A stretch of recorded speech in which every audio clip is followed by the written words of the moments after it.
திருச்சிற்றம்பலம். தென்னாடுடைய சிவனே போற்றி, எந்நாட்டவர்க்கும் இறைவா போற்றி. காவாய் கனகத் திரளே போற்றி, கைலை மலையானே போற்றி போற்றி. இமைப்பொழுதும் நெஞ்சில் நீங்காத இறைவனின் தாழ்வெழுத்து என் குருநாதர் இருக்கும் திசை நோக்கி தொழுது அடியார் பெருமக்கள் அனைவருக்கும் என் பணிவான வணக்கங்களை தெரிவித்துக் கொள்கிறேன். இன்றைய சிந்தனையில் எனக்கு கொடுக்கப்பட்ட தலைப்பு வலி காலன் உயிர் வீட்டினான் என்று. இந்த உலகத்திலேயே எத்தனையோ வகையான பயங்கள் இருக்கு. ஆனா அத்தனை பயங்களுக்கும் முதலாக சொல்லக்கூடிய பயம் என்ன அப்படின்னா யம பயம் இல்லையா? அது எல்லாருக்கும் உண்டு, அது இல்லாத ஆளே கிடையாது. ஆனா இறைவன் அப்பேற்பட்ட வலிய யமனையே வீட்டினான். யாருக்காக அப்படின்னு கேட்கும் பொழுது அடியவர்களுக்காக. அந்த வார்த்தையே நமக்கு ஒரு தைரியத்தை கொடுக்குது இல்லையா? அடியவர்களுக்காக இறைவன் அந்த வலிமையான யமனையே வீட்டினான். அப்போ அந்த அடியார் கூட்டத்தோட நாமும் சென்று சேர்ந்து கொண்டால் நமக்கும் அவன் துணை நிற்பான், அந்த பயத்தை இல்லாமல் போக்குவான் இல்லையா?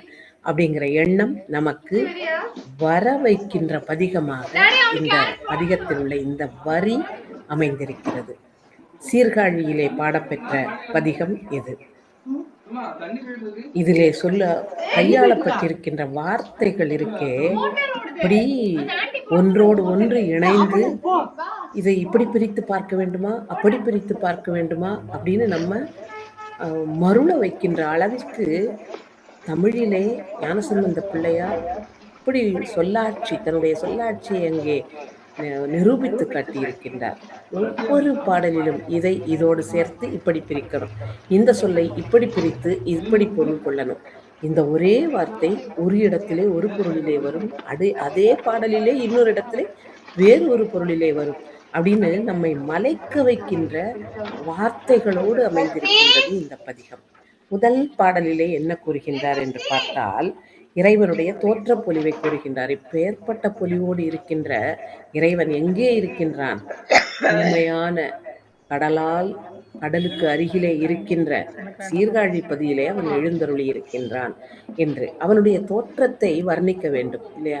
அவன் என்ன செய்திருக்கிறான் அப்படின்னா, விண்ணிலே உலாவிக் கொண்டிருக்கின்ற மதி இருக்கே, நிலவு, அதனை தன்னுடைய தலையிலே சூடியிருக்கின்றான் கண்ணியாக என்று கூறுகின்றார்.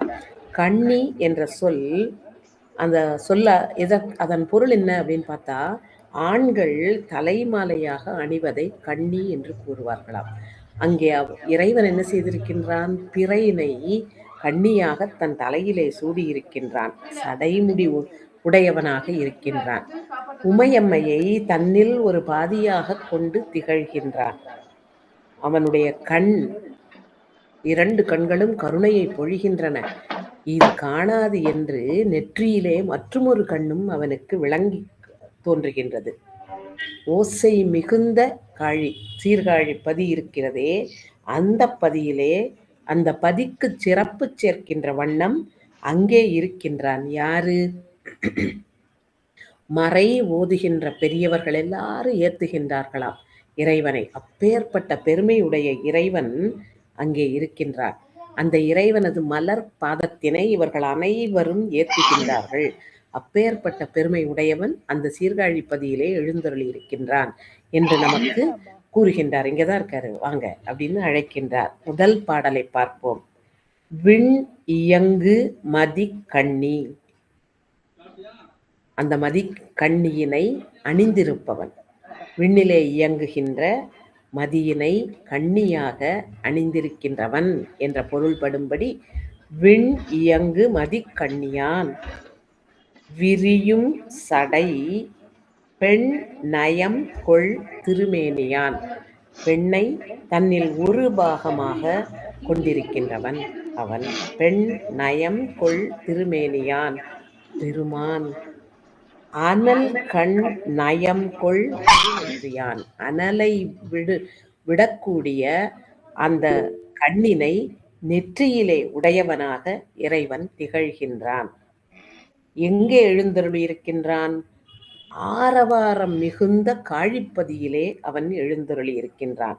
கலிக்காழியுள் மண் நயம் கொள், அந்த மண்ணுக்கே நயம் சேர்க்கின்ற வகையிலே அந்த மண் சீர்காழிப்பதி பெருமை கொள்கின்றதாம். யாரால்? அங்கிருக்கின்ற மறையவர்களால். மண் நயம் கொள் மறையாளர், அந்த மறையாளர் ஏத்து மலர்பாதனே, அவனுடைய மலர்பாதத்தை இவர்கள் ஏத்துகின்றார்கள். அப்பேற்பட்ட மலர்பாதத்தை உடையவன் இறைவன். மதியினை கண்ணியாக தன் தலையிலே சூடியவன், பெண்ணை ஒரு பாகமாக கொண்டிருக்கின்றான், விரிந்த சடையோடு இருக்கின்றான். அவன் நெற்றிக்கண்ணை உடையவனாக இருக்கின்றான். அவனுடைய மலர்பாதத்தை இவர்கள் அனைவரும் வணங்குகின்றார்கள் என்று இறைவனின் தோற்றப்பொழிவை சொல்லி அவனுடைய பெருமையையும் நமக்கு உணர்த்துகின்றார். இப்படி அமைகின்றது இந்த முதலாவது பாடல். இரண்டாவது பாடலிலே அவர் என்ன கூறுகின்றார் என்றால், தலைப்பு இதிலிருந்துதான் எடுக்கப்படுகின்றது. எல்லாரும் பயப்படக்கூடிய காலனது உயிரையே எடுத்தவன் இறைவன். அப்படிப்பட்டவன் மடவாள், அதாவது உமை நங்கையை தன்னோடு தன்னில் ஒரு பாதியாக வைத்திருக்கின்றார். வீதி வீதியாக சென்று பலி தேர்ந்து உணவு ஏற்பதில் மிகவும் மகிழ்ச்சியோடு இருக்கின்றவன். தன் கையிலே மண்டையோட்டை கபாலத்தை கையிலே ஏந்தி அவன் அலைகின்றான், பலி தேர்கின்றான். அவனை பரமேட்டி என்ற சொல்லால் கூறுகின்றார். பரம் என்றாலே மேலானது. தனக்கு மேல் ஒருவன் என்று யாருமே இல்லாதவன் இறைவன். எல்லாருக்கும் மேலானவன் அவன். அப்பேற்பட்ட பரமேட்டியான் கலியை வென்ற, கலி என்ற சொல் போன பாடல்லையும் கலிக்காழி அப்படின்னு சொன்னார் இல்லையா? அங்க கலிக்காழி என்று கூறியது ஆரவாரம். கலி என்ற சொல்லுக்கு ஆரவாரம் என்ற பொருளிலே வந்தது. இங்கே கலியினை வென்ற மறையவர்கள் என்று கூறுகின்ற இடத்திலே இங்கே கலி என்ற சொல்லுக்கு வறுமை என்ற பொருள் வருகின்றது. ஒரே சொல், இரண்டு வேறு பொருள். அந்த வறுமையை வெல்வதற்காக, வறுமையை வென்ற மறையாளர்கள் எங்கே இருக்கின்றார்கள்? குளிர்ந்த ஓசை மிகுந்த காழியிலே இருக்கின்றார்கள். அவர்கள் இறைவன் எப்படி அருள்கின்றான் என்றால், உயிர்களை வருத்த வந்த வினை இருக்கின்றதே, அந்த வினைகளை எல்லாம் தீர்த்து உகந்தவன் அவன். எல்லாருக்கும் தனக்கு மேலாக யாருமே இல்லை என்று இருப்பவன் அவன். அவனுடைய திருப்பெயரை கூறிக்கொண்டே இருந்தோம் என்றால் அவன் நம்முடைய வினைகளை எல்லாம் தீர்த்து வைப்பான். அது எப்படி என்று கேட்டால், திருமுறைகளிலே இருந்து நமக்கு நிறைய எடுத்துக்காட்டுகள் வருகின்றன. சிவ சிவ என்கிலர் தீவினையாளர். ஆக வினைகள் எல்லாம் ஒட்டி கொண்டிருப்பவர்கள், அந்த வினைகளோடு கட்டுப்பட்டு இருப்பவர்கள் தீவினையாளர். அந்த வினைகளெல்லாம் நீங்கணும். அவங்க சிவசிவன்னு சொல்ல மாட்டாங்க. அப்ப சிவசிவ என்று சொன்னவர்களுக்கு என்ன ஆகும்? இதிலே கூறுகின்றார் இல்லையா?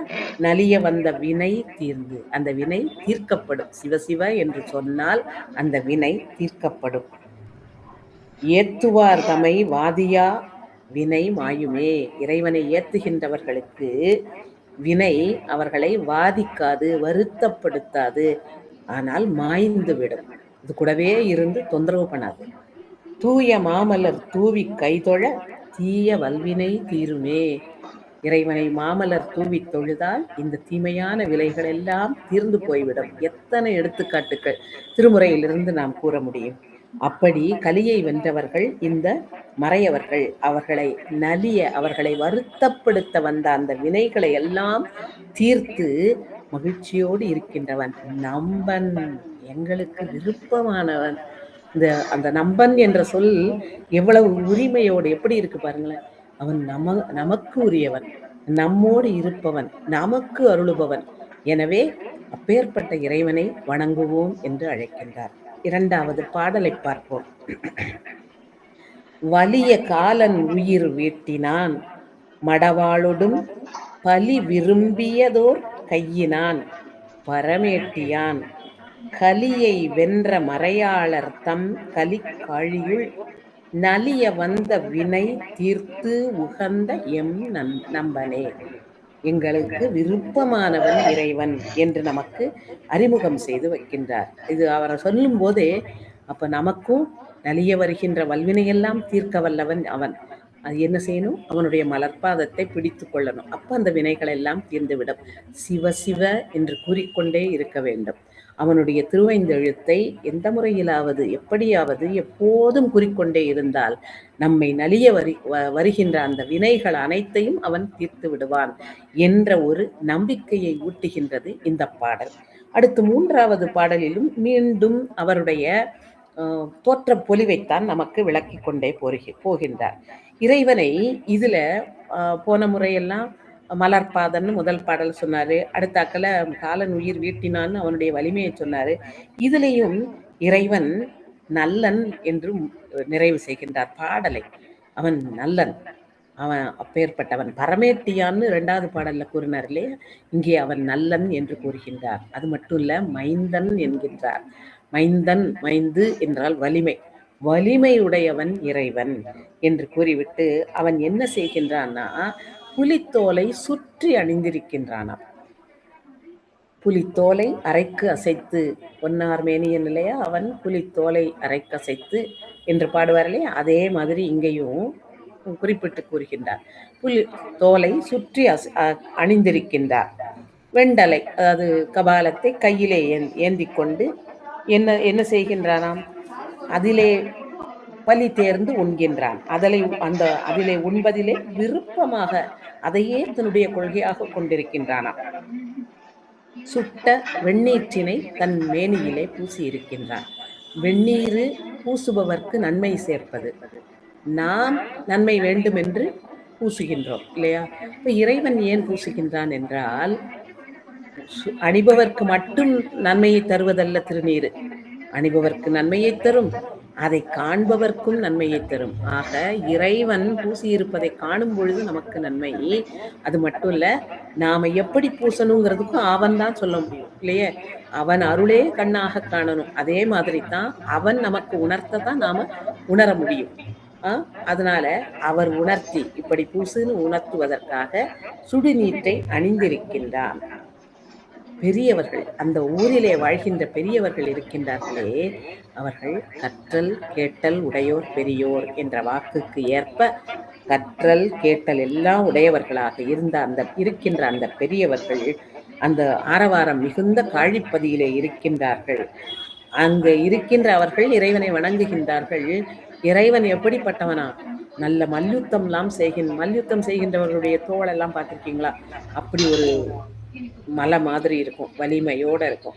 அது மாதிரி வலிமை மிகுந்த மைந்தனாக இருக்கின்ற இவன் நல்லன் என்று இறைவனை நல்லன் என்ற சொல்லால் அழைக்கின்றார். 3வது பாடலை பார்ப்போம்.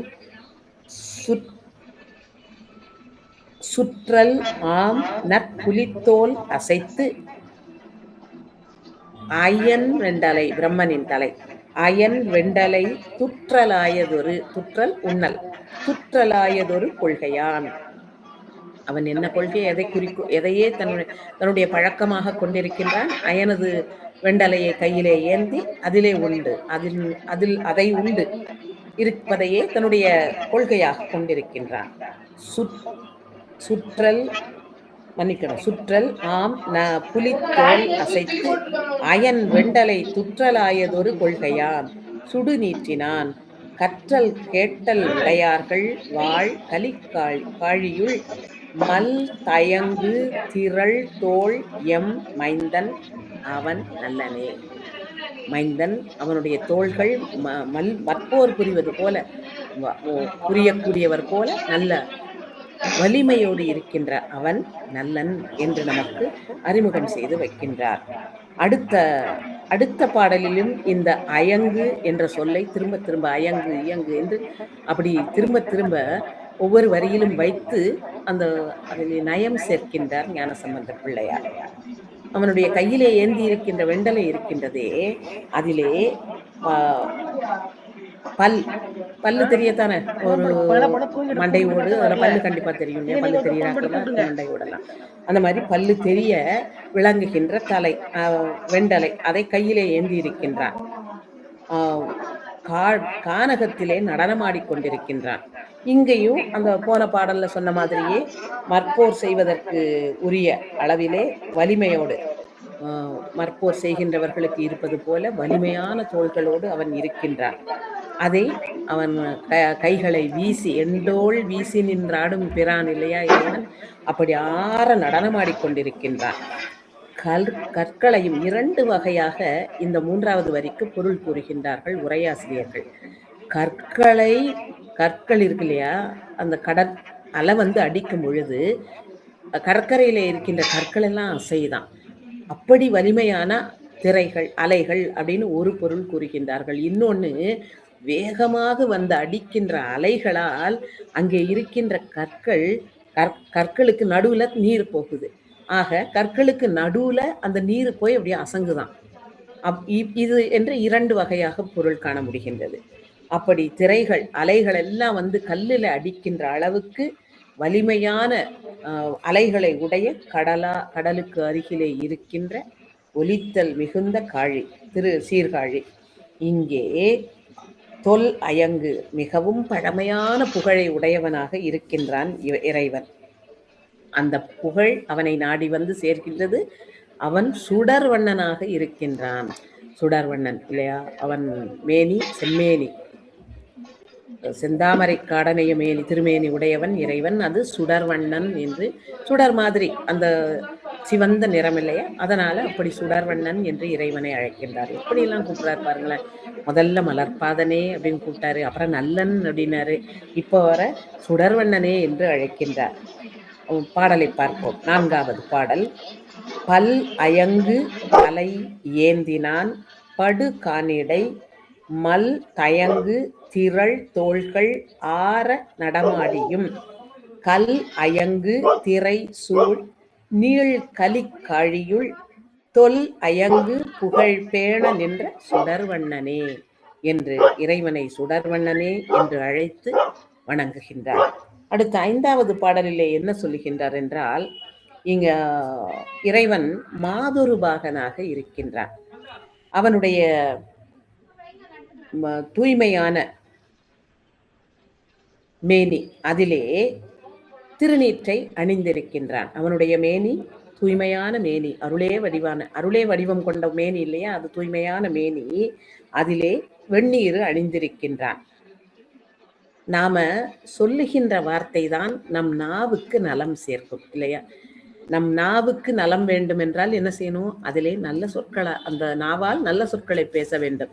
இங்கே வேதத்தை ஓதி ஓதி ஓதி அந்த நாவுக்கு நலம் சேர்க்கின்றார்களாம் அந்த ஊரிலே இருக்கின்ற மறையவர்கள். அதை ஓதிக்கொண்டே இருக்கின்றார்கள். அதிலே நலம், தங்கள் நாவுக்கு நலம் சேர்த்து கொண்டிருக்கின்றார்கள். அந்த இறைவன் உமையம்மையை தனக்கு ஒரு பாகமாக கொண்டிருக்கின்றார்.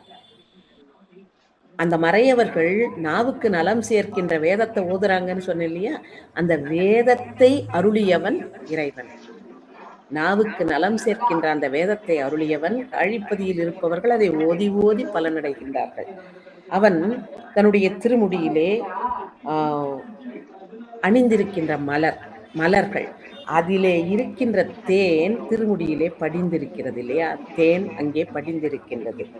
அந்த தேன் அதிலே படிந்திருந்தால் கூட இறைவனுக்கு மிகவும் விருப்பமான அபிஷேகம் எது, ஆவினில் 5 இல்லையா.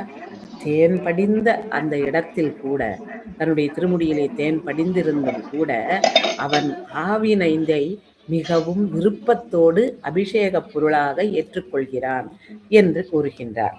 பாடலை பார்ப்போம். 5வது பாடல். தூ நயம் கொள் திருமேனியில் பொடி பூசி போய் நயம் கொள் மறை ஓதி. இதுல மறை ஓதி என்றால் இவர் ஓதுகின்றார் என்ற பொருள் இல்லை. ஓதுதல் திரும்ப திரும்ப சொல்லுதல் இல்லையா. மறை ஓதி என்றால் அந்த மறையை கூறியவர். எப்படி பொடி பூசி அப்படின்னு பெயர் சொல்லாக, அதாவது சூது ஆடுகின்றவன் சூதாடி என்று கூறுவோம் இல்லையா. பொய் சொல்லுகின்றவன் பொய் சொல்லி அப்படின்னு சொல்லுவோம் இல்லையா. இங்க மறையை ஓதியவன் யாரு, சொன்னவன் யாரு, இறைவன். அதை இவர்கள் மீண்டும் மீண்டும் ஓதினார்கள். அந்த மறை ஓதி என்று அந்த பெயர் சொல்லாக அங்கே கூறுகின்றார். நயம் கொள் மறை ஓதி மாதொரு பாகமாக. கா நயம்கொள் புனல் வாசமார் கலிக்காழி. இதிலே காழியின் பெருமையை சொல்ல விட்டுவிட்டேன். அந்த பக்கத்துல எல்லாம் நிறைய சோலைகள் இருக்கு. அதிலே வாசம் நிறைந்த மலர்கள், அவ்வளவு மலர்கள் இருக்கின்ற காரணத்தால் அதிலே மனம் இருந்து கொண்டே இருக்கின்றதாம். அந்த அவ்வளவு அழகான சோலைகள், அதிலே மனம் மிகுந்த மலர்கள், அங்கே நதி பாய்ந்து வருகின்றது, கடல் பக்கத்துல இருக்கு, புனல் இருக்கு. இவ்வளவும் இருக்கின்ற எந்த இடம்? ஆரவாரத்தை உடைய சீர்காழியிலே தே நயம்கொள் முடியானை. அங்கே அவனுடைய திருமுடியிலே மலர்களால் வருகின்ற நயம், தேன் இருக்கின்றது, தேன் ஓட்டம் இருக்கின்றது. தேன் நயம்கொள் முடியான் 5 ஆடிய செல்வனே. ஆவினில் 5 அபிஷேகமாக ஏற்றுக்கொள்ளுகின்ற செல்வன் இவன், நல்லன் இவன், செல்வன் இவன், மலர்பாதன் இவன் என்று வரிசையாக ஒவ்வொரு பெயராக சொல்லிக்கொண்டே வருகின்றார். தே நயம்கொள் முடியான் 5 ஆடிய செல்வனே என்று கூறுகின்றார். அடுத்த 6வது பாடலிலே பார்த்தோம் என்றால், இங்கே என்ன கூறுகின்றார் என்றால், இறைவன் திருமுடியிலே கங்கையை அணிந்திருக்கின்றான். அந்த கங்கை அதிலே நீர்ச்சுழிகள் நிறைந்து காணப்படுகின்றன. அந்த நீர்ச்சுழிகளோடு கூடிய கங்கையை தன்னுடைய தலையிலே சூடியிருக்கின்றார். அது தவிர அதோடு நிற்கவில்லை. அது தவிர இனிமையான மொழி பேசுகின்ற மங்கையாகிய உமையம்மையை தன் ஒரு பாகத்திலே கொண்டிருக்கின்றார். இங்கே இந்த நீர் கடலுக்கு அருகிலே இருக்கின்றது இல்லையா? அந்த கடலுக்கு அருகிலே இதுக்கு இருக்கின்ற கடல் ஓரத்திலே உப்பங்கழிகள்னு கேள்விப்பட்டிருப்போம் இல்லையா? அப்படி ஊருக்குள்ள நிலத்துக்குள்ள அப்படி ஊடுருவி வர்றாக்குல இருக்கும் உப்பங்கழிகள்னு அதை சொல்லுவாங்க. அந்த உப்பங்கழிகள் நிறைந்த கடல், அந்த கடலுக்கு அருகிலே இருக்கின்ற ஓசைகள் மிகுந்த சீர்காழி, அதிலே இருக்கின்ற இறைவன் பரமேட்டி என்று இறைவனுக்கு முதல்லயே ஒரு தடவை 2வது பாடல்ல சொன்னாரு. இப்ப திரும்பவும் அந்த பரமேட்டிங்கிற அந்த சொல்லை இங்கே கூறுகின்றார்கள். அவன் புகழ் மிகுந்தவன், யாருக்கும் பிறர் பழிக்கும் வண்ணம் துன்பம் இல்லாதவன். அதாவது நிந்தையால் வருகின்ற துயரம் அது எதுவுமே இல்லாதவன், சிறிதும் இல்லாதவன், ஒன்று இல்லாதவன் சொல்ல இங்க சொல்றாரு. கொஞ்சம் கூட அந்த துயரம் அவருக்கு இல்லை, நிந்தை அவருக்கு இல்லை. இப்படிப்பட்ட பெருமையை உடைய இறைவன் அந்த ஊரிலே எழுந்தருளி இருக்கின்றான் என்று கூறுகின்றார். 6வது பாடலை பார்ப்போம். சுழி இலங்கும் புனல், சுழி நீர்ச்சுழி, சுழி இலங்கும் புனல் கங்கையாள் சடையாகவே, சடையில இருக்கின்றாள். மொழி இலங்கும் மடமங்கை பாகம் உகந்தவன், ஒரு பாகத்திலே உமையை உகந்தவன். கழி இலங்கும் கடல் சூழும் தன் கலிக்காழியுள் பழி இலங்கும் துயர் ஒன்று இலா பரமேட்டியே. பழியினால் வரக்கூடிய துயரம்ங்கிறது இறைவனுக்கு கிடையவே கிடையாது. ஒன்று அப்படின்னு அவர் சொல்றது சிறிது கூட என்ற பொருள், ஒன்று கூட இங்கே அவருக்கு கிடையாது. பெயர்பட்டவன் அவன் பரமேட்டி என்று அழைக்கின்றார். அடுத்து 7வது பாடலிலே என்ன கூறுகின்றார் என்று பார்த்தால், இங்கே அவர் தியானத்தை பற்றிய ஒரே வரியிலே கூறிவிட்டு போகின்றார். அங்கே இருக்கின்ற முனிவர்கள் தியானம் செய்கின்றார்கள், தொழுகின்றார்கள், தியானம் செய்கின்றார்கள். என்ன இது? எல்லா நிலையும் கடந்த துவாதசாந்த பெருவழி அப்படின்னு கேள்விப்பட்டிருக்கோம் இல்லையா? மீனாட்சி அம்மை பிள்ளை தமிழ்ல சொல்லுவாரு, துவாதசாந்த பெருவழியில் குறியம் கடந்து என்று மீனாட்சி அம்மையை குறிக்கும் பொழுது கூறுவார். அப்படி வருகை பருவத்திலே கூறுவார், மன்னிக்கணும், முத்த பருவத்திலே கூறுவார். காலத்தோடு கற்பனை கடந்த என்று தொடங்குகின்ற அந்த பாடல்ல அந்த துவாதசாந்த பெருவெளியை பற்றி குறிப்பிடுவார். 1008 தாமரை இதழ்களை கொண்ட தாமரை இருப்பது போன்ற இடம், உச்சந்தலைக்கு மேல் 12 அங்குலத்திற்கு மேல், அதாவது தியானம் செய்யும் பொழுது அந்த இடத்திலே நிறுத்தி அவர்கள் தங்கள் தியானத்தை செய்வார்கள். அது மேலான தியானம். அந்த நிலை தியானத்தை மேற்கொள்ளுகின்றவர்கள் யாரா? அங்கிருக்கின்ற முனிவர்களாம். அப்படிப்பட்ட முனிவர்களுடைய சிந்தையிலே இருப்பவன். சிந்தை என்பது அந்தக்கரணங்களிலே 4வதாக வைத்து எண்ணப்படக்கூடிய ஒன்று. அப்படிப்பட்ட ஒரு உயர்வான இடத்திலே அது அப்படியே பதிந்து விடுகின்றதுதான் சிந்தைக்குள் வைப்பது என்பது. மனம் பற்றும் புத்தி நிச்சயிக்கும் பல்கால் எழுந்து அகங்காரம் சிந்திக்கும், அதாவது இது வேணுமா என்று முடிவெடுக்கும். அதுக்கப்புறம் சிந்தையிலே பதிந்துவிடும். அதுதான் மேலானது. அதுக்கப்புறம் மாற்றம் என்பது கிடையாது. அப்படிப்பட்ட சிந்தனையிலே அந்த முனிவர்கள் இறைவனை வைத்து வணங்குகின்றார்கள். அவர்கள் எதை தொழுகின்றார்கள்? இறைவனுடைய திருவடியை வணங்குகின்றார்கள். முதல்லையே மலர்பாதனேன்னு கூறிவிட்டார் இல்லையா? அவனுடைய திருவடியை வணங்குகின்றார்கள். அந்த திருவடியில என்ன இருக்கின்றது? கழல் இருக்கின்றது. கழலும் சாதாரண கழல் இல்லை, வடித்து எடுக்கப்பட்ட, ரொம்ப அழகாக, ரொம்ப நுட்பமாக வடித்து எடுக்கப்பட்ட கழலை அணிந்திருக்கின்றவன். சரி, இப்போ பாதத்தை சொல்லியாச்சு. அப்படியே மேல கைக்கு போறாரு. கையிலே அனல் ஏந்தி ஆடிக்கொண்டிருக்கின்றார். அந்த அனல் ஏந்தி ஆடிக்கொண்டிருக்கின்றவர் எங்க இருக்காரு அப்படின்னா, மனம் மிகுந்த மலர்கள் நிறைந்த சோலைகளால் சூழப்பட்ட ஒலிக்கின்ற சீர்காழி நகர் இருக்கே, அங்க இருக்காரு. அவர் கூட யார் இருக்கா அப்படின்னு கேட்டா, கொடி மாதிரி இடை இருக்கின்ற உமையம்மை அவருடன் இருக்கின்றாள்.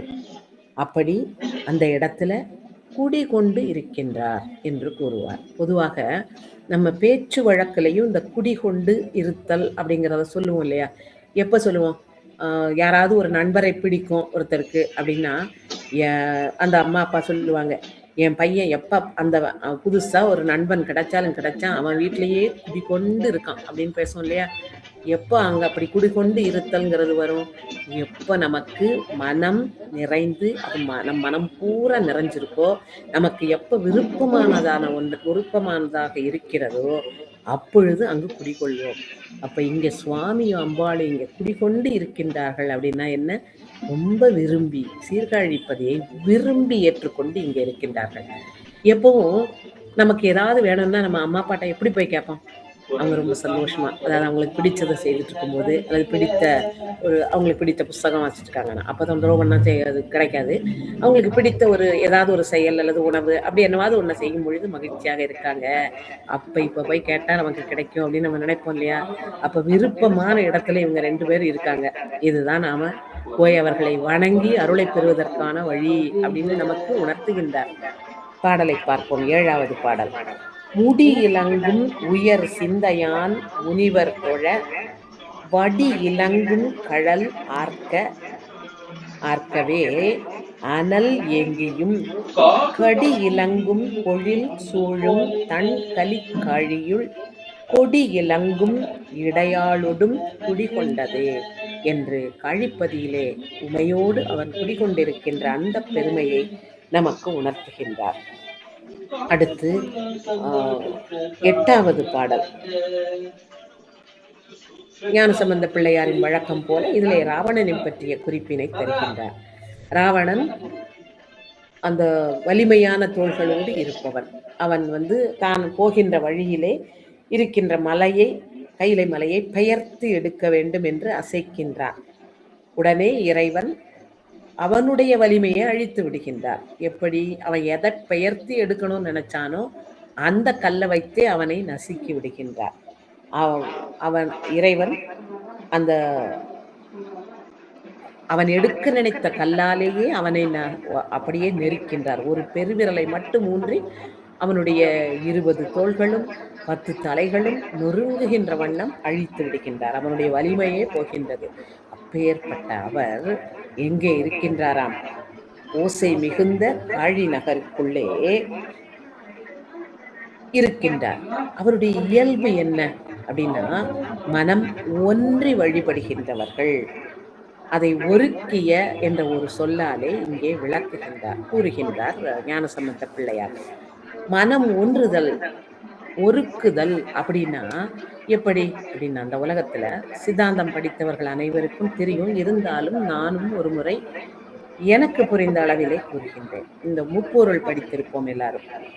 உலகத்திலே பதி, இறைவன், பசு, உயிர்கூட்டம், பாசம், அந்த மூவினை இல்லையா? இந்த பாசத்தால் கட்டுண்டு கிடக்கின்றோம். உயிர்கள் பொதுவாக எப்படி இருக்கும் அப்படின்னா, பாசத்தை அறிந்து பாசத்தை அணைந்து பாசத்தோடு உழைந்து கொண்டே இருக்கு. இதுதான் உலகியல் வாழ்க்கை. இந்த உலகியல் வாழ்க்கையில நாம என்ன செய்யறோம்? இந்த பாசங்களோடையே கிடக்கிறோம், பாசங்களோடையே உழல்கின்றோம், பாசத்தையே அனுபவித்துக் கொண்டு இருக்கின்றோம். ஆனா இதன் மூலம் எனக்கு நன்மை கிட்டாது. எனக்கு நன்மை கிட்டுற மாதிரி எனக்கு தெரியலாம். ஏன்னா என்னுடைய அறிவு சிற்றறிவு. என்ன இந்த உலகத்துல எனக்கு இத்தனை சந்தோஷம் கிடைக்குது, அப்ப எனக்கு நல்லது தானே வாழ்க்கை அப்படின்னு நான் நினைக்கலாம். ஆனா இந்த உலகத்துல இருக்கின்ற பொருட்களோடு நான் உழன்று கொண்டே இருந்தேன்னா திருப்பியும் பிறவி எடுத்து இங்கதான் வரணும். திரும்ப திரும்ப பிறவி எடுத்து இதிலேயே உழன்று கொண்டிருப்பதுல என்ன பலன்? இந்த உயிர் பிறந்ததன் பலன் என்ன? இறைவனை சென்று அவன் திருவடியிலே சேர்ந்து முக்தி இன்பத்தை பெறுவது தானே. அதுதானே உண்மையான பிறவி பலன். அதுக்கு நான் என்ன செய்யணும் அப்படின்னா, இந்த பாசத்தை விட்டுட்டு பதியினை சேர்ந்து பதியினோடு இருந்து பதியின் திருவடியிலே பதிந்து அந்த திருவடி தருகின்ற இன்பத்தை அனுபவிக்கணும். முதல்ல என்னுடைய கட்டு எதோட இருந்தது? என்னுடைய என்னுடைய உருக்கிய சிந்தனை எதோட இருந்தது? ஒன்றுபட்ட ஒன்று மட்டும்தான் என்னுடைய குறிக்கோள் அப்படிங்கிற மாதிரி இருந்தது. எதுல இருந்தது? உலகியலோட இருந்தது. அந்த உலகியலோட இருக்கின்றதை விட்டுட்டு என்னைக்கு நான் இறைவனோட ஒன்றா வேணும், அன்னைக்கு நான் பக்குவத்தை நோக்கி முன்னேற தொடங்கி விட்டேன் என்று பொருள். அப்படி பக்குவத்தை அடைகின்ற வழியை பெற்ற முனிவர்கள், அவங்க சிந்தையில வேற எதுவும் இல்லை. சில நேரம் திருசங்கு சொர்க்கத்துல இருப்போம் நாம இல்லையா? அதாவது இறைவனை வணங்கணும், இறைவனுடைய திருவடியை பற்றி கொள்ளணும், அவனை பாராட்டணும், அவனை போற்றி பரவணும், அவனுடைய புகழ் பாடணும், அவனுக்கு பூசை செய்யணும், மலர் சாத்தி வழிபடணும், அப்படிலாம் என் மனசு நினைக்கும். ஆனா அதே நேரத்துல இப்ப வீட்டுக்கு போனா இதை பார்த்துடலாமே, இப்ப வீட்டுக்கு போனா அதை செய்திடலாமே, அங்க போனா நண்பர்களோட சந்தோஷமா இருந்துடலாமே, இங்க 3 மணி நேரம் கோயில் இருக்கிறதுக்கு அங்க போலாமே, அடியவர்களோட இணைந்து பேசி கொண்டு இருப்பதை விட்டுட்டு அங்க போனா இன்னும் கொஞ்சம் ஜாலியா இருக்கலாமே அப்படின்னு நான் நினைச்சேன்னா, நான் இங்கேயும் சாரல அங்கேயும் சாரல. அங்கேயும் நான் ஒழுங்கா அங்க ஒழுங்கா இருந்தேன்னா நான் அவ்வளவுதான், அது அந்த பிறவியே வேஸ்ட். அங்க இங்கேயும் நான் நல்லா ஒழுங்கா இதோட ஒன்றவில்லை. என்னுடைய சிந்தனை ஒருமைப்பட்ட சிந்தனையாக இல்லை, ஒருக்கிய சிந்தனையாக இல்லை, அப்படியே அலைப்பாய்கின்ற சிந்தனையாக இருக்கின்றது. ஆனா இந்த முனிவர்களுக்கு எப்படிப்பட்ட சிந்தனையாக இருக்கு அப்படின்னா,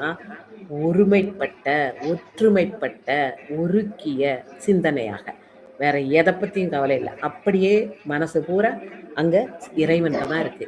அப்படி வணங்கும் பொழுது இறைவன் அருளுகின்றான். இந்த உருக்கிய சிந்தனை அப்படிங்கிறதுக்கு நாயன்மார் வரிசையிலிருந்து நாம ஒரு எடுத்துக்காட்டு எடுக்கணும் பார்க்கலாம் அப்படின்னா, சண்டேச நாயனார் புராணத்துல தான். அபிஷேகம் செய்து கொண்டு இருக்கும் பொழுது தந்தை என்று கூட பார்க்கல, அபிஷேக பொருளை தட்டி விட்டாரு அப்படிங்கிற ஒரே காரணத்துக்காக அவருடைய கவனம் சிதறவே இல்லையா? அப்படியே சுவாமியைத்தான் அவர் வணங்கி கொண்டே அந்த அபிஷேகத்தான் செய்து கொண்டே இருக்கின்றார் இல்லையா? அதுல இருந்து அவர் போவே இல்லை. அப்பான்னு கூட பார்க்கல, அந்த கம்பெடுத்து ஓச்சினார், அது மழுவாக மாறியது அப்படின்னா அது போகும். அந்த சிந்தை மாறாம இருக்கும் அப்படிங்கிறதுக்கு அது எடுத்துக்காட்டு. இது எப்படி சாத்தியம்? அப்படி மனசு கலையாம ஒரு இதுல ஒன்றி போக முடியுமா அப்படின்னா, உலகியல்ல நமக்கு நிறைய உதாரணங்கள் இருக்கு. உங்களுக்கு நம்ம வீட்டு பிள்ளைங்க கிரிக்கெட் பாக்குறாங்கன்னு வச்சுக்கோங்களேன், அந்த கிரிக்கெட்ல ஒன்றி இருக்கும் பொழுது நாம கரடியா கத்துனாலும் என்னன்னு கேட்க மாட்டாங்க. ஏன்னா அவங்களுக்கு ஒருமைப்பட்ட சிந்தனையாக அப்படியே டிவிக்குள்ளே போயிருப்பாங்க. அப்படி அந்த அதுலயே இருக்கிறதுனால பக்கத்துல இருக்கிற எந்த இடையூறும் அவங்களுக்கு தெரியவே தெரியாம போயிடும். அது எப்படி? இந்த பாசத்தோடு உழைகின்ற ஒரு இது, உலகியலோடு நம்மை கட்டி போடுகின்ற ஒரு நிலை. ஆனா அந்த ஒருமையான சிந்தனையை எதுல சேரணும் அப்படின்னா, இங்க இறைவனோட ஒருமைப்பட்ட சிந்தனையாக இருக்க வேண்டும். அப்படிப்பட்ட அந்த நிலைமையத்தான் இவர் கேட்கின்றார். அந்த முனிவர்கள் பெற்றிருக்கின்றார்கள். ஒருமைப்பட்ட சிந்தனையோடு அவர்கள் இறைவனை வணங்கும் பொழுது அவர்கள் என்ன செய்வார்கள்? மலர் தூவி வழிபடுவார்கள். இதத்தான் கேட்டாரு. இந்த உலகத்தோட நான் அத்விதமாக இரண்டே இல்லை, பிரிச்சே பார்க்க முடியாது. இந்த உலகியலோட நான் அத்துவிதமாக நிற்கின்றேன். அதை விட்டுட்டு மெஞ்ஞான தாணுவினோடு அத்துவிதமாகும் நாள் என்னாளோ அப்படின்னு கேட்டார் இல்லையா? அப்படி இதை விட்டுட்டு அங்க அத்துவிதமாக இரண்டரை நாம் கலந்து விட வேண்டும். அப்படி ஒரு நிலைமை கொண்ட முனிவர்கள். அவர்கள் அந்த சிந்தை உடையவர்கள் மலர் தூவி வணங்குகின்றார்கள். அவ அங்க தொன்மையான இருக்கு இருக்கு மறை இல்லையா, அந்த மறை ஏத்து உகந்து உடன் வாழுமே என்று கூறுகின்றார். இங்க யாருடன் வாழும்? உமையம்மையோடு வாழுகின்றானாம் இறைவன். யாரெல்லாம் ஏத்துகின்றார்கள்? இந்த ஒருக்கிய சிந்தனையோடு இருக்கின்றவர்கள் மலர் தூவி வாழ்த்துகின்றார்கள். அந்த தொன்மையான இருக்கு மறை இவையெல்லாம் போற்ற அதை பாடி வழிபடுகின்றார்கள். அந்த சிந்தையர்கள் மலர் தூவி இந்த பழமையான ரிக்கு வேதம் முதலிய மறைகளை எல்லாம் ஓதி வழிபடுகின்றார்கள். இதையுமே இரண்டாக பொருள் கொள்கின்றார்கள் உரையாசிரியர்கள். எப்படின்னா, தொல் இருக்கு வேதம், தொன்மையான ரிக் முதலான வேதங்கள் அப்படின்னு ஒரு பொருள். இன்னொன்று தொல் இருக்கும் வேதம் அப்படின்னு அந்த இம் குறை தொக்கி மறைந்து வருவது அப்படின்னு பார்த்தோன்னா இது தொன்மையானது, தொன்மையாக பெருமை பெற்று இருக்கின்ற வேதங்கள் அப்படின்னு மொத்தமாக என்று இரு வகையாக பொருள் கூறுகின்றார்கள். 8வது பாடலை பார்ப்போம். வல் அரக்கன் வரை பேர்க்க, வரை இங்கே மலை என்ற பொருளிலே வருகிறது. வல்லரக்கன் ராவணன். வல் அரக்கன் வரை பேர்க்க வந்து அவன் தோள் முடி கல் அரக்கி விரல் வாட்டினான். விரல் என்பது வலிமை. கல் அரக்கி கல்லுக்கூடையே வச்சு நசுக்கி விரல் வாட்டினான் கலிக்காழியுள். அப்படி மரக்கருணையை காட்டியவன் இறைவன். அவன் இந்த காழியில என்ன செய்கின்றான்? நல் ஒருக்கிய ஒருக்கியதோர் சிந்தையார் மலர் தூவவே தொல் இருக்கும் மறை ஏத்து உகந்து உடன் வாழுமே. யாருடன் வாழுமே? உமையம்மையுடன் அந்த இடத்திலே வாழுகின்றான். போன தடவை குடிகொண்டான் என்று பார்த்தோம், இங்கே வாழுகின்றான் என்று பார்க்கின்றோம். இப்படி அங்கே அவர்கள் மகிழ்ந்து இருக்கின்ற செய்தியை நமக்கு ஞானசம்பந்த பிள்ளையார் ஒவ்வொரு பாடலிலும் கூறிக்கொண்டே போகின்றார். அடுத்து 9வது பாடலிலே என்ன கூறுகின்றார்? எப்பவும் போல பிரம்மனையும் திருமாலையும் கூறுவார் இல்லையா, இங்கேயும் அதே மாதிரி 4 மறைகளையும் ஓதுகின்ற பிரம்மா, அப்புறம் நீல மணி மாதிரி நீல நிறம் கொண்ட திருமால். இவங்க 2 பேரும் கூடி இருந்து 2 பேரும் ஒன்னா சேர்ந்து அப்படி இறைவனை போற்றி பாராட்டி புகழ்ந்து பாடுகின்றார்கள். ஏன்? அடிமுடி தேடுவேன்னு சொல்லி தேடவே முடியாம தங்களுடைய சிறுமையையும் இறைவனின் பெருமையையும் உணர்ந்து கொண்டதனால் அவர்கள் இருவரும் இணைந்து பாடுகின்றார்கள். இறைவனுடைய பெருமையை பாடுகின்றார்கள். அவர்கள் 2 பேரும் புகழ அவன் எப்படி நின்றானா? தீத்தம்பமாக நின்றானா. அவனுடைய ஊர் இதான். எது? சீர்காழி. அவனுடைய ஊர் இது. அங்க கடற்கரையில அலையெல்லாம் வந்து அடிக்குதான், பயமா இருக்குதான். அப்படி வேகமா வந்து அடக்கி கல்லையே அசைத்ததுன்னு பார்த்தோம் இல்லையா ஒரு பாடல்ல, அதே மாதிரி தான் எங்கேயும் கூறுகின்றார்.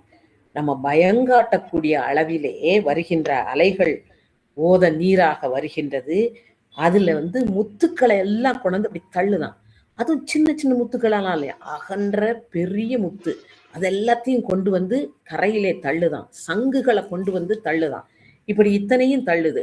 வயல்கள்ல கருமையான வைக்கோல் போர் நிறைந்திருக்கு. இந்த இதுக்கும் 2 பொருள் அதை பாடலை பார்க்கும் பொழுது கூறுகின்றேன்.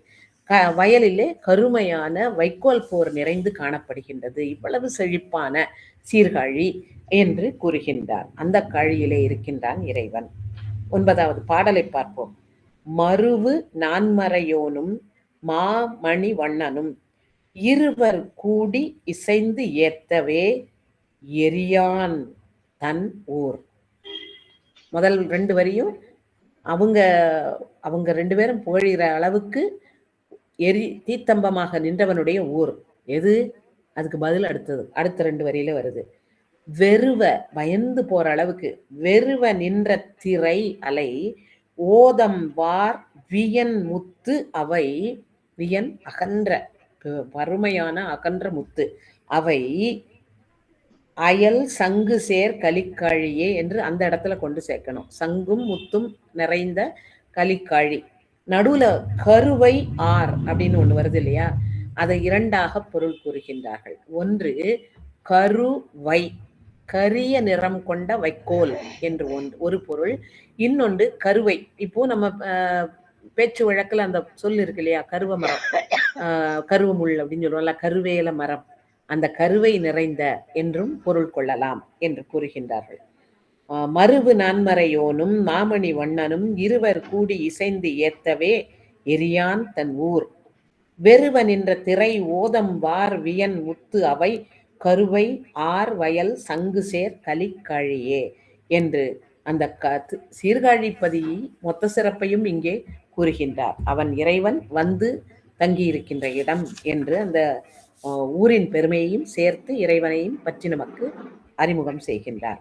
அடுத்து 10வது பாடலிலே வழக்கம் போல சமணர்களையும் பௌத்தர்களையும் பற்றிய குறிப்பினை இங்கே தருகின்றார். அவர்கள் இருவரும் எப்படி அப்படின்னு பார்த்தா, மாறுபட்ட பேச்சு தான், அதாவது சைவத்திற்கு மாறுபட்ட பேச்சுக்கள் தான் பேசுவார்கள். அந்த பேச்சை பேச்சாகவே கொள்ளாதவன் இறைவன். அவர்கள் பேசுவதை கொள்ளாதவன் இறைவன். எப்போ இறைவன் அவர்கள் பேசுகின்ற பொய்யை ஏற்றுக்கொள்ளாதவன். அவர்களுக்கு அது மெய்யாக இருக்கலாம், ஆனால் அவை சற்றும் மெய் அன்று என்பதால் அவற்றை இறைவன் கொள்வது இல்லை. அவன் அந்த சமணர்கள் நல்லது கொஞ்சம் கூட இல்லாதவங்களாம். நல்லதுங்கிறதே கொஞ்சம் கூட இல்லாத சமணர்களும் சரி, சாக்கியர்களும் சரி, அவங்க சொன்னதெல்லாம் இவர் ஏற்றுக்கொள்வதே இல்லை, அப்படியே விட்டுருவார். அந்த ஊர்ல எருமை மாடுகள் எல்லாம் தங்களுடைய கன்றுகளோடு இளம் காணல், அந்த காணல்ல அங்கே இருக்கின்றன. அந்த ஒலித்தலை உடைய காழிப்பதியில இருக்கின்றன. அங்க இருக்கின்ற கோயில் வெற்றியை சேர்கின்ற கோயில், வெற்றியை உடைய பெரிய கோயில் என்று கூறுகின்றார்.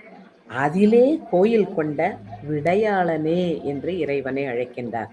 எத்தனை பார்த்தோம், மலர்பாதன் பார்த்தோம், நல்லன் பார்த்தோம், இப்படி வரிசையா பார்த்தோம் இல்லையா. இங்கே விடையாளனே என்று, விடையை ஆள்பவன் விடையாளன், பண்பாளன், பேச்சாளன், ஆட்சியாளன், எதை ஆள்கின்றமோ அதை முன்னர் சேர்த்து சொல்லுவது போல. இதுல முதல்ல ஒரு இடத்துல சொன்னாரு மறையாளன் என்று கூறினார் இல்லையா, மறையை ஆளுபவன் மறையாளன். இது கடைசி பாடலையும் இதே சொல்லாட்சி வரும், இதே போன்ற சொல்லாட்சி பின்னாலேயும் வரும். ஆக விடையாளன் என்று இறைவனை விடையிலே இருப்பவனே, விடை ஊர்பவனே என்று பொருளிலே அழைக்கின்றார். பாடலை பார்ப்போம். நன்றி ஒன்றும் உணராதவன். நன்றி என்பது நன்று, நல்லது. நன்றி ஒன்றும் உணராதவன் சமன் சக்கியர் அன்றி அங்கு அவர் சொன்ன சொல் அவை கொள்கிலான். கன்று மேதி இளம் காணல் வாழ் கலிக்காழியுள் வென்றி சேர் வியன் கோயில் கொண்ட விடையாளனே என்று இறைவனை அழைக்கின்றார். அடுத்து 11வது பாடல் அதிக பலன் சொல்லுகின்ற பாடல். எந்த ஊரை பாடுகின்றோம், அதில் இருக்கின்ற இறைவன் எப்பேற்பட்டவன், யார் பாடுகின்றார், பாடுவதனால் என்ன பயன் என்று 4ஆக இந்த பாடலை, எல்லா பாடல்களையும் பிரித்து கொள்ளலாம். எந்த ஊர், எந்த ஊரை பாடுகின்றார்? கண்ணு மூன்றும் உடைய ஆதி வாழ் கலிக்காழியுள். எல்லாவற்றிற்கும் முதல்வனாகிய இறைவன், அவன்தான் ஆதி எல்லாவற்றிற்கும். ஆனால் அவனுக்கு ஆதியும் அந்தமும் இல்லாதவர். அப்பேற்பட்ட ஆதி வாழ்கின்ற ஊர் எது? கலிக்காழி. அந்த ஊரிலே அண்ணல் தன்னருள் பேணி ஞான சம்பந்தன் சொல். அண்ணல் இறைவன் இருக்காரே, அவருடைய அருள் அப்படி குளிர்ச்சியானதான். நம்ம தேசம் வெப்பமான தேசம், அதனாலே இங்கே நமக்கு மகிழ்ச்சியை தரக்கூடியது என்ன அப்படின்னா குளிர்ச்சி தான். ஆக இறைவனுடைய அருள் குளிர்ச்சியா இருக்கு. அந்த குளிர்ச்சியான அருளை பேணி அதனை பெருமைப்படுத்தி மனதிலே நினைத்து கொண்டு மகிழ்கின்ற ஞான சம்பந்தர் சொன்னது. ஞான சம்பந்தன் சொல், அவர் பாடிய பாடல். அது யாருக்கு எப்படிங்கிறத சொல்றார் பாருங்க. வண்ணமூன்றும் தமிழில் தெரிந்து இசை பாடுவர். அது இசை பாடுவதிலே 3 வகையாக, அந்த பிச் என்று ஆங்கிலத்திலே கூறுவார்கள். நம்ம ரொம்ப கீழ மெலிதாக அதனை 3 விதமாக பெயர் சொல்லுவார்கள். மெலிவு, சமன், வலிவு என்று. மெலிந்த கீழ் ஸ்தாயிலே, நடுவாக, சமமாக, அப்புறம் மேல் ஸ்தாயி. இந்த 3ஐயும் தெரிந்து இப்ப கீழே பாட வேண்டியதை நான் மேலே பாடினேன்னா அது இசையாகாது. சமமாக பாட வேண்டியதை மேலே ஏற்றியோ கீழே இறக்கியோ பாடினாலும் நன்றாக இருக்காது. மேல் ஏற்றி பாட வேண்டியதை கீழாக பாடினால் வள்ளுசாக நன்றாக இருக்காது. அதனால இந்த 3 வகையாக எப்படி பாடுவது, எந்த இடத்திலே எப்படி பாட வேண்டும், எப்படியெல்லாம் குரலை மேலே ஏற்றியும் கீழே இறக்கியும் சமமாகவும் கொண்டு பாட வேண்டும் என்று தெரிந்து பாடுபவர்கள் இந்த பாடல்களை பாடினால் அவங்களுக்கு என்ன கிடைக்கும்னா, விண்ணும் மண்ணும் விரிகின்ற தொல் புகழாளரே, புகழாளர், புகழை உடையவர்கள், புகழாளர். இந்த ஆளர்ங்கிற சொல் எத்தனை இடத்துல வருது பாருங்க. அந்த புகழாளர் விண்ணும் மண்ணும் எல்லா இடத்திலையும் பரவக்கூடிய புகழை உடையவர்களாக ஆவார்கள். ஆக நமக்கு என்ன வேணும்? அந்த சமமாகவும் மெலிவாகவும் வலிவாகவும் பாடக்கூடிய ஒரு குரல் வளம் நமக்கு தேவை இந்த பாடல்களை எல்லாம் பாடினால். ஆனாலும் அது பாடினால் நல்லது. ஆனாலும் நம் பெருமக்களே சொல்லியிருக்கு, நமக்கு ஒரு ஆறுதலுக்கு ஒரு வார்த்தையை நம்ம யோசிச்சு பார்த்துக்கிடணும். கோழை மிடராக கவி கோளும் இலவாக எப்படி இருந்தாலும் சரி, ஏழை சொன்ன சொல் மகிழும் ஈசன். அதனால எனக்கு அப்படி பாட தெரியாதேன்னு இந்த பதியத்தை பாடாம விட்டுற வேண்டாம். நம்ம எப்படி பாடினாலும் அதை இறைவன் ஏற்றுக்கொள்வார். இவர் எதுக்கு சொல்றாருன்னா, நல்லதா பாடுங்க அப்படிங்கிறதுக்காக சொல்கின்றார். அதனால் அந்த பாடலை பாடியவர்களுக்கு விண்ணும் மண்ணும் பறந்து விரிகின்ற தொல் புகழ் கிடைக்கும் என்று கூறுகின்றார். பாடலை பார்ப்போம். கண்ணும் மூன்றும் உடையாதி வாழ் கலிக்காழியுள் அண்ணல் தன்னருள் பேணி ஞானசம்பந்தன் சொல் வண்ண மூன்றும் தமிழில் தெரிந்து இசை பாடுவார் விண்ணும் மண்ணும் விரிகின்ற தொல்புகழ் அலரே என்று என்ன பலன் என்பதனை இதிலே கூறி முடிக்கின்றார். இறைவனின் திருப்பெயரை நல்லன் என்றும் மலர்பாதன் என்றும் மறையாளன் என்றும் என் வரிசையாக ஒவ்வொன்றாக கூறுகின்றார். எப்படி சுந்தை ஒருக்கி அவனை பாட வேண்டும் என்று உணர்த்துகின்றார். இந்த உலகத்தோடு நாம் ஒட்டி இருந்ததை கொஞ்சம் கொஞ்சமாக விலக்கி, அதை ஒரே முதல்ல இருந்தே ஆரம்பத்துல இருந்தே அப்படி உடனே வெட்டி விட முடியாது. கொஞ்சம் கொஞ்சமாக அதிலிருந்து விலகி நமக்கு புரிந்து விட்டது அப்படிங்கிறதே ஒரு பெரிய பாக்கியம். நாம இதுல இருந்தா மீள மாட்டோம், இங்கதான் சாயணும், பதியோடு தான் சாயணும் அப்படிங்கறத புரிஞ்சுக்கிட்டுனாலே அது ஒரு மிகப்பெரிய, எப்படி சொல்லலாம், ஒரு ஒரு நல்ல ஒரு பெரிய படியை தாண்டிட்டோம்னு அர்த்தம். ஏன்னா அதுக்கப்புறம் அதற்கான முயற்சியில ஈடுபட்டு விடுவோம் இல்லையா? அப்படி சார்ந்து அப்படி போகின்ற பொழுது இறைவன் நமக்கு அருளுவான். அவனுடைய அருள் நம் மீது கண்ணருளாக பொழியும் என்று இந்த பதிகத்தின் மூலம் நமக்கு உணர்த்தி இருக்கின்றார் என்று கூறி இன்றைய சிந்தனையை நிறைவு செய்கின்றேன். வணக்கம். ஆதி வாழிய அஞ்செழுத்தோடு வெண்பூதி வாழிய புண்ணியர் வாழிய நீதி வாழிய நெழ்புவி வாழிய கோதில் செய்வ குலமிக வாழிய. திருச்சிற்றம்பலம்.